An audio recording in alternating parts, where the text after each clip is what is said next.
नमस्कार जी, आप सभी का स्वागत। स्प्लेंडर प्लस इसकी करने वाले हैं सर्विस। तो बाइक है BS6 FI, जिसकी सर्विस आज मैं आपको करके दिखाने वाला हूं। दोस्तों, सबसे पहले आप जो है ना 17 mm का पाना या सॉकेट लेके, ये जो आपको सामने बोल्ट दिखाई दे रहा है, ये इंजन बोल्ट है, इसको खोल दीजिए। जैसे आप इसको खोलेंगे तो जो पुराना इंजन ऑयल है वो बाइक के अंदर से निकलने लगेगा। तब तक बोल्ट को न लगाएं जब तक ये पूरी तरह से बंद ना हो जाए निकलना। और उसके बाद जो है आपको यहाँ पर जो साइड पैनल है लेफ़्ट साइड का, उसको ओपन करना है, क्योंकि यहाँ पर लेफ़्ट साइड में BS6 बाइक के अंदर एयर फिल्टर दिया गया है।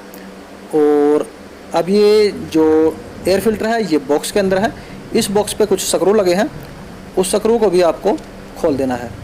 जैसे आप उसको खोल देते हैं तो एयर फिल्टर जो है वो देख सकते हैं कितना गंदा है, आपके सामने ही है। बाइक का एयर फिल्टर शायद आज तक सर्विस सेंटर में चेंज ही नहीं किया गया। तो गाइज, हमने इसका एयर फिल्टर तो बाहर निकाल दिया। अब शायद आपके मन में ये भ्रम होगा कि इसका एयर फिल्टर क्लीन होगा या नहीं होगा, कैसे होगा, ये जानना आपके लिए बहुत ज़रूरी है। फ़िलहाल मैं आपको एक चीज़ दिखा दूँ। इसका एयर फिल्टर पूरी तरह से गंदा हो चुका है और ये जो बाइक है वो 10,300 किलोमीटर चल चुकी है। ठीक है, तो अब जो है इसका एयर फिल्टर देखिए कैसे क्लीन करना है। वैसे तो मैं इसको नया डालने वाला हूँ। ठीक है, मैं आपको नया दिखा देता हूँ। तो गाइस, ये देख सकते हैं ये पुराना फिल्टर है और ये है नए फिल्टर। आप यहाँ पर एक चीज़ का नोट कीजिएगा, जो HF डिलक्स है और स्प्लेंडर प्लस है, जो एयर फिल्टर है वो इन दोनों ही बाइक के सेम है। ये कन्फ्यूजन में मत रहिएगा कि HF डिलक्स का आपको अलग से ख़रीदना पड़ेगा। 230 MRP है और ये इसका पार्ट नंबर है। ठीक है, ये सेम पार्ट नंबर ही आपको HF डिलक्स और स्प्लेंडर प्लस BS6 के अंदर एक ही फ़िल्टर डालना है। तो हम यहाँ पर एक फ़िल्टर उठा लेते हैं जिसको हमें इस बाइक के अंदर डालना है। तो गाइज, अब इसकी क्लीनिंग की बात कर लेते हैं, कैसे आपको ये जो फ़िल्टर है उसको क्लीन करना है। तो देखिए गाइज, सबसे पहले जो एयर फिल्टर है उसको आपको इस तरह से इस जाली के ऊपर ऐसे मारना है। ठीक है, यदि आप इसको ऐसे मारेंगे तो इसके अंदर जो मोटा कचरा है वो बाहर निकल जाएगा। आप घबराइएगा मत कि ये कुछ डैमेज होगा, डैमेज नहीं होगा। तो देखिए, जो मोटा कचरा था उसके अंदर से निकल चुका है। अब इसके अंदर एयर लगानी है या पेट्रोल से साफ़ करना है। पेट्रोल से तो आपको इसको बिल्कुल भी साफ़ नहीं करना। आप देख सकते हैं थोड़ा थोड़ा है ये गीला आपको दिखाई दे रहा है। दरअसल ये गीला, आप ये घबराए नहीं कि ये गीला कैसे हो गया। जब कंपनी का नया एयर फिल्टर होता है उसके अंदर ही यहाँ पर ऑयल डाला जाता है, नई बाइक के अंदर ही। तो वो हल्का हल्का ऑयल का स्प्रे किया जाता है।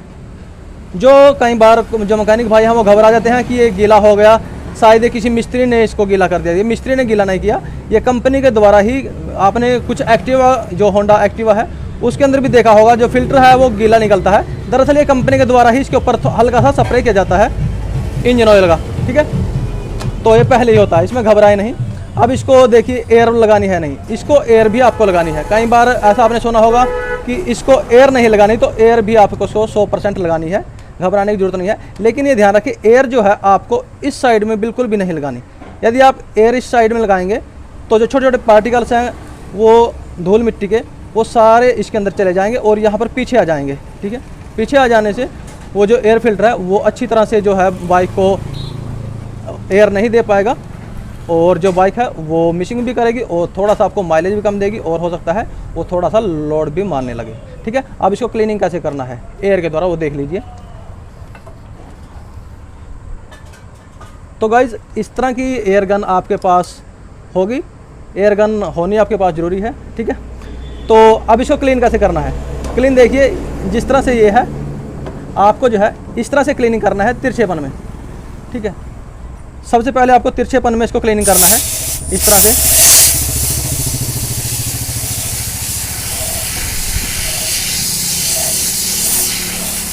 पहले इस तरह से और फिर दूसरी साइड से।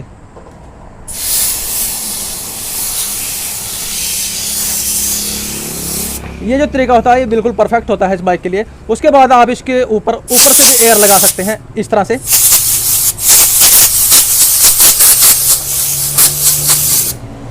ठीक है दोस्तों, तो आपको ये घबराने की जरूरत नहीं है कि आप इस पर एयर नहीं मार सकते। एयर आपको इस पर डेफिनेटली ही लगानी पड़ेगी, एयर के बगैर काम नहीं चलेगा, चाहे वो BS6 है चाहे वो BS4 बाइक है। ठीक है, दोनों बाइक में आपको एयर फिल्टर पे एयर मारनी है। कई बार ऐसा भी हुआ है, जो कुछ भाई जो सर्विस सेंटर है वहाँ से ट्रेनिंग पे भी गए थे, उनको कई बार जगह बताया भी गया है कि इस एयर फिल्टर में एयर नहीं लगानी है, लेकिन दोस्तों इसमें आप एयर लगा सकते हैं। जैसे कि कार वगैरह में भी फ़िल्टर आते हैं, बाइक में तो फ़िलहाल अभी आए हैं, लेकिन कार में तो ये बहुत पहले से आ रहे हैं। उनके अंदर भी जो आपने देखा होगा मैकेनिक लोग जो हैं उस एयर फिल्टर को एयर लगाते हैं, और जब वो एयर से क्लीन नहीं होता, जैसे कि ये ख़राब हो चुका है, तो फिर जो है वो जो मैकेनिक हैं वो एयर फिल्टर जो है वो नया डाल देते हैं। फ़िलहाल हम भी इसके अंदर नया एयर फिल्टर डालने वाले हैं, तो इसको हम ओपन कर लेते हैं और देख सकते हैं ये है हीरो का जेन्युइन एयर फिल्टर। एक चीज़ का ध्यान रखें, आपको जो है हीरो का जेन्युइन जो एयर फिल्टर है वही यूज करना है, डुप्लीकेट एयर फिल्टर यूज नहीं करना है। ठीक है, तो अब ये एयर फिल्टर जो है हम इस बाइक के अंदर डाल देते हैं। तो गाइज उस एयर फिल्टर डालने से पहले आप एक क्लीन कपड़ा लें और इसके अंदर जो आपको थोड़ी बहुत डस्ट मिले उसको साफ़ कर दें। एक चीज़ का ध्यान रखें, हो सकता है कुछ भाई इसके अंदर एयर भी लगाएं, जो इसका बॉक्स है उसके अंदर एयर वगैरह बिल्कुल ना लगाएं, क्योंकि यहाँ से जो डस्ट है वो इसके अंदर जाएगी और जो बाइक का हेड है, हेड के अंदर जाके जो वाल वगैरह है उसको डैमेज कर सकती है, और थ्रोटल बॉडी है उसके अंदर जो यहाँ पे सेंसर वगैरह लगे हैं, मैप सेंसर वगैरह, तो उनके अंदर वो डस्ट जा सकती है, और जिसकी वजह से आपकी बाइक जो है बार बार बंद होने की प्रॉब्लम उसके अंदर आ सकती है। तो यहाँ पर एयर वगैरह बिल्कुल ना लगाएं, उसको हो सके तो कोई क्लीन कपड़ा लेके जो है उसको अच्छे तरीके से साफ़ करें। एक साफ़ कपड़े के द्वारा जो है आप इसको इस तरह से जो है क्लीन कर सकते हैं। ये साफ़ होना बहुत ज़रूरी है, इस पर बिल्कुल भी धूल ना हो, क्योंकि ये BS6 बाइक है। थोड़ी सी भी धूल का कण यहाँ से गया तो बाइक की जो है मिसिंग स्टार्ट करेगी और बाइक बार बार बंद भी होगी। और इसका जो बॉक्स है उसको आप पेट्रोल से क्लीन कर सकते हैं, थोड़ा सा पेट्रोल इस पर लगा के इसमें जो डस्ट वगैरह है वो साफ़ कर सकते हैं। फ़िलहाल हम इसको साफ़ करते हैं। तो गाइज अब इसके अंदर जो नया एयर फिल्टर है वो हम फिटिंग कर देते हैं। इस तरह से आपने नया एयर फिल्टर जो है इस बाइक के अंदर लगा देना है, और उसके बाद जो कवर हमने क्लीन किया है उस कवर को जो है इसके ऊपर वापस से लगा देते हैं, और इसके जो पेंच वगैरह यहाँ पे लगे हैं उनको लगा देते हैं। तो दोस्तों एयर फिल्टर के जो स्क्रू थे वो हमने लगा दिए हैं। अब चलते हैं थ्रोटल बॉडी की तरफ। जैसे कि बाइक 10,000 किलोमीटर चली है तो हम इसमें से केवल एक पार्ट को ही क्लीनिंग करेंगे, ठीक है, वो है इसका एक्चुएटर। बाकी जो इसके सेंसर वगैरह है दूसरे उनको क्लीन नहीं करेंगे, ठीक है।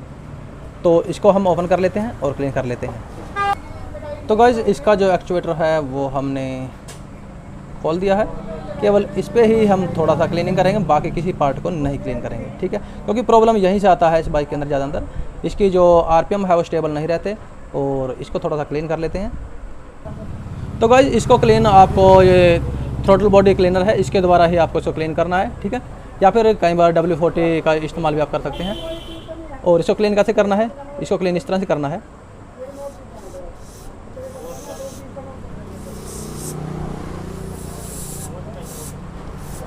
ठीक है, और ये है इसका हिस्सा, देख सकते हैं काफ़ी गंदगी जो है इसके अंदर यहाँ पे हो चुकी है। बस इससे ज़्यादा आपको इसको क्लीन नहीं करना है। एक चीज़ का ध्यान रखिए, आप इसको पेट्रोल से बिल्कुल भी क्लीन ना करें, इसके लिए ये स्प्रे आता जो मैंने आपको दिखाया उसके द्वारा ही क्लीन करें। अब ये सेट हो चुका है। ओके गाइज, तो हमने इसको फिटिंग कर दिया है। अब चलते हैं आगे की प्रोसेस पे, आगे क्या करना है आपको। तो गाइज हमारा जो इंजन ऑयल है वो पूरी तरह से ड्रेन हो चुका है। अब इसका जो हमारे पास ये बोल्ट है उसको हम वापस से लगा देते हैं जहाँ से हमने इसको खोला था। तो गाइज उसके बाद जो है हमें बाइक का इंजन ऑयल नया डालना है। देखिए दोस्तों, ये है मेरे पास कैस्ट्रॉल, ठीक है। आपको इस बाइक के अंदर 1030 यूज करना है, ठीक है, 2040 नहीं। कई भाई जो है 2040 डालेंगे लेकिन 1030 यूज करें, ठीक है। या फिर आपके पास हीरो का है तो वो भी आप 1030 ही यूज करें, ठीक है, 900 मिलीलीटर के अंदर। और यदि आपके पास विडोल है तो वहाँ पे 1030 यूज़ कर सकते हैं। तो यहाँ पर एक चीज़ की बात ध्यान रखें, यदि आपकी बाइक जो है हर रोज़ कम से कम 50 से 100 किलोमीटर के अंदर चलती है, जैसे 50 चलती है, 70, 80, 90, 100 किलोमीटर चलती है, ज़्यादा स्पीड में चलती है, तो आप 10-30 की बजाय यहाँ पर 10W40 का इस्तेमाल कर सकते हैं, ठीक है।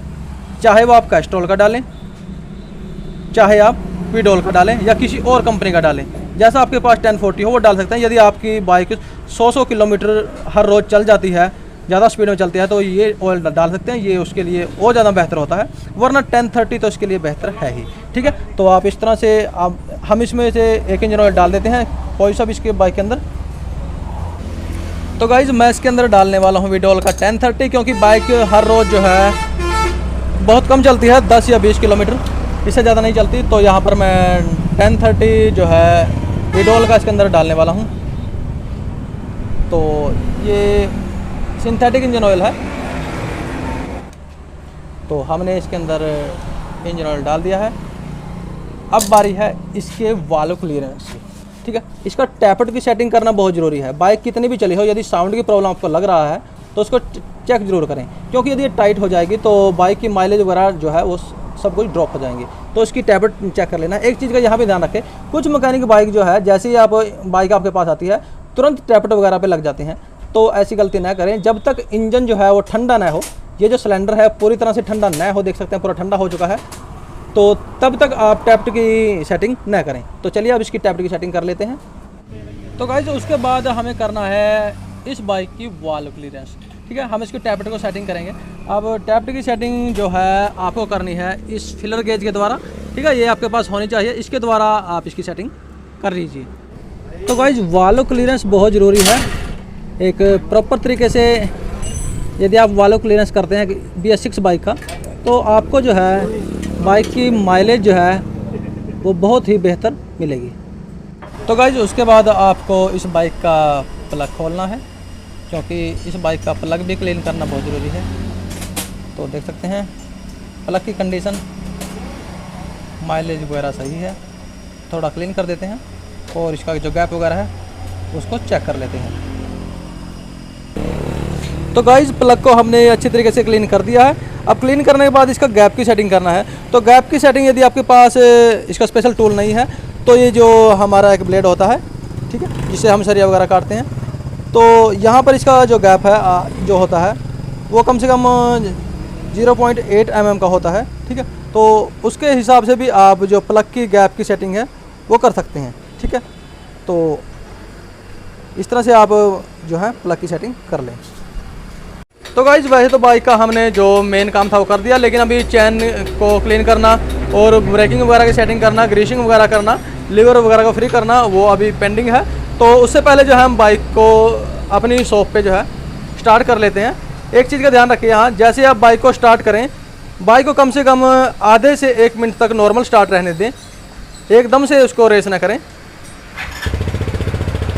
तो बाइक स्टार्ट हो चुकी है, कम से कम आधा या 1 मिनट तक इसको ऐसे ही स्टार्ट रहने दें, ताकि जो इंजन ऑयल है वो पूरी तरीके से इस बाइक के जो इंजन है उसमें घूम जाए। और उसके बाद इसकी एक्सीलेटर देखेंगे और उसके बाद इसको क्लीन भी करेंगे, चैन वगैरह लुब्रिकेट भी करेंगे। कैसे करते हैं वो भी मैं आपको दिखाने वाला हूँ। तो गाइज़ हमने इसका जो फ्रंट पॉकेट का कवर है उसको खोल दिया है और जो चैन कवर का नीचे वाला भाग है उसको खोल दिया है।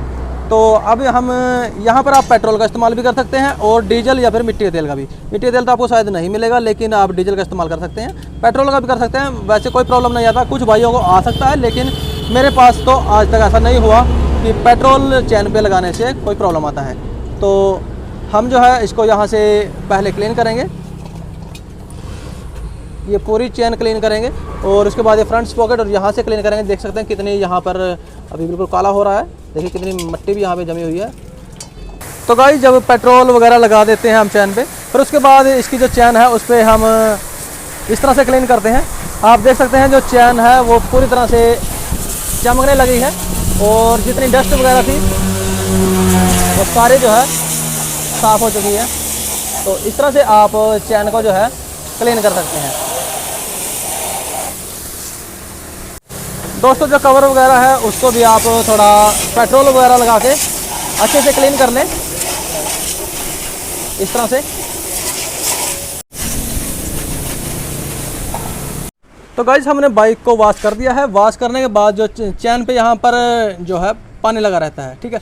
कुछ भाई बोलते हैं कि पेट्रोल से वॉश करने के बाद चैन के अंदर कुछ कट कट की आवाज़ आने लगती है, लेकिन उसका रीज़न ये है दोस्तों, क्योंकि आप इसको पूरी तरह से ड्राई नहीं करते। आप इसको ड्राई करने के लिए दो तरीके हैं, ठीक है। या तो आपके पास एयर गन हो, आप इस पर एयर गन के द्वारा इसको क्लीन साफ़ कर सकते हैं, ठीक है। और दूसरा तरीका, यदि आपके पास एयर कंप्रेसर वगैरह नहीं है तो आप बाइक को स्टार्ट कीजिए। स्टार्ट करने के बाद बाइक के अंदर 4th गियर डाल दीजिए और देखिए सारा जो पानी है वो यहाँ से निकलना स्टार्ट हो चुका है। अब सारा पानी जो है देख सकते हैं। आप इसकी पूरी एक्सीलेटर दीजिए।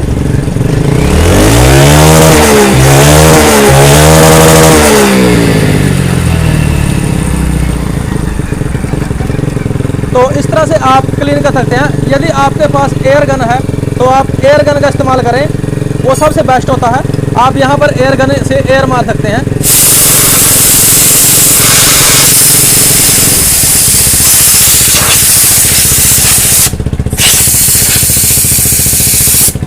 तो गाइस ये सबसे बेस्ट है।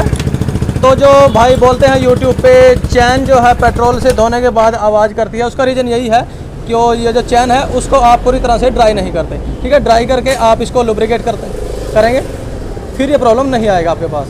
तो आप इसको लुब्रिकेट कर लेते हैं। तो गाइस उसके बाद आपको लुब्रिकेट करना है, ग्रीस लेना है और जो फ्रंट स्पॉकेट है उस पर ग्रीस लगाएं। ये सबसे इम्पोर्टेंट है फ्रंट स्पॉकेट के ऊपर, क्योंकि प्रॉब्लम यहीं से क्रिएट होता है। इस तरह से आप फ्रंट स्पॉकेट के ऊपर ज़रूर ग्रीस लगाएं और चैन पे भी लगाएं।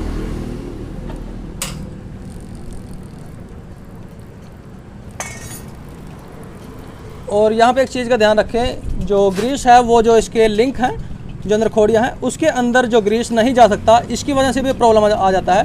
तो आप ग्रीस लगाने के बाद उसको ऑयल ज़रूर दें। घुमा भाई। तो इस तरह से जो है उसको ऑयल ज़रूर दें।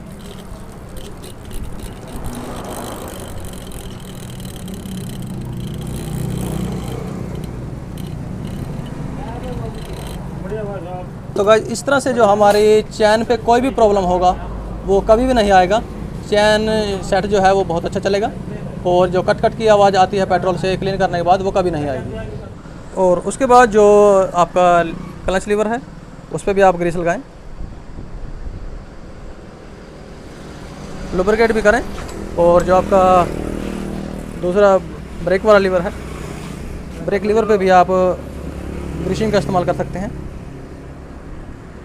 इसको आप फिर बाद में अच्छे तरीके से साफ़ कर लेना।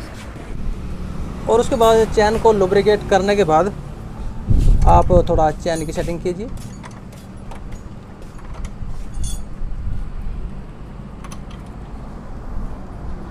और उसके बाद जो यदि ब्रेक लूज है तो थोड़ा ब्रेक को टाइट कीजिए।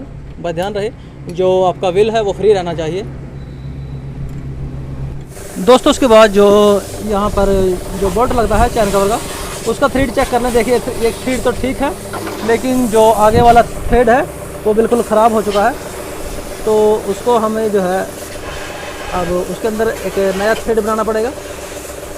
तो उसके लिए हम इस्तेमाल करेंगे इस डाई का, और इसके द्वारा जो है हम एक नया थ्रेड इसके अंदर बना देते हैं। तो गाइज हमने इसके अंदर जो 11 mm का थ्रेड था वो बना दिया है। तो गाइज अब फाइनली जो काम है वो है एयर चेक का। एक बाइक के अंदर जो टायर है जैसे BS6 स्प्लेंडर प्लस है तो 40 PSI इसके अंदर कम से कम होनी चाहिए। एयर इसके अंदर 34 है, तो हम इसको पूरा 40 PSI कर देते हैं। 40 कर सकते हैं, 45 भी कर सकते हैं। तो इस तरह से आप इसके अंदर जो एयर है उसको 40 कर दीजिए। और इसका जो की वगैरह है वहाँ पर थोड़ा लुब्रिकेट करें, और जो टैंकी लॉक है उसको भी थोड़ा सा लुब्रिकेट आप कर सकते हैं। और उसके बाद जो इसकी फ्रंट कैम है उसको भी थोड़ा लुब्रिकेट करें, और जो साइड स्टैंड है उसको ज़रूर करें। साइड स्टैंड को लुब्रिकेट करने के बाद थोड़ा हिलाएं ज़रूर, क्योंकि यहाँ पर जो बोल्ट लगा है उसके अंदर तेल तभी जाएगा जब हम उसको थोड़ा हिलाएंगे। और उसके बाद जो मेन स्टैंड है उसकी पिन में भी थोड़ा आप ऑयल दें, और उसके बाद जो इसकी कैम है रियर कैम वहाँ पर भी ऑयल दें। उसके बाद फाइनली हमें करना है टेस्टिंग, और जैसा कि मैं बाइक की टेस्टिंग कर रहा हूँ, टेस्टिंग में यदि मुझे कोई कमी मिलती है तो उसको मैं ठीक करूँगा। तो इस तरह से आप BS6 बाइक की सर्विसिंग कर सकते हैं। और गाइज़ यदि आपको ये वीडियो अच्छा लगे तो लाइक कीजिएगा, चैनल नहीं किया सब्सक्राइब तो सब्सक्राइब कीजिएगा। इसके साथ दीजिए अनुमति। जय हिंद, वंदे मातरम, हर हर महादेव।